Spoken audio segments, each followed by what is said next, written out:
ఒకవేళ మీకు గనుక ఛాతీలో మంట గనుక వస్తే, ఏ గ్యాస్ ట్రబులే కదా అని చెప్పి అస్సలు నెగ్లెక్ట్ చేయకండి. ఎందుకో ఎగ్జాంపుల్‌తో సహా చెప్తా వినండి. రీసెంట్‌గా ఒక పేషెంట్ వచ్చారు. ఏంటంటే, "సార్ నాకు ఛాతీలో మంట ఉంది.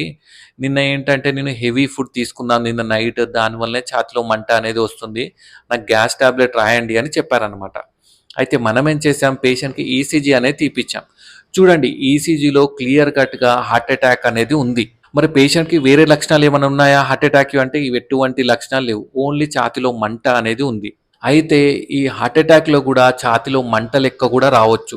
నార్మల్‌గా వచ్చినట్టు ఛాతీలో నొప్పి రావడం, చెయ్యి గుంజడం, చల్ల చెమటలు రావడం ఇవన్నీ రావు. ఒక్కొక్కరిలో ఒక్కొక్క లక్షణాలొస్తాయి. ఈ ఛాతీలో మంట రావడం గూడా one of the symptom heart అటాక్‌లో. సో, అందుకోసమే మీకై మీరు గ్యాస్ ప్రాబ్లమ్ అని చెప్పి అస్సలు నెగ్లెక్ట్ చేయకండి. మీ దగ్గరున్న డాక్టర్‌ని కన్సల్ట్ అవ్వండి.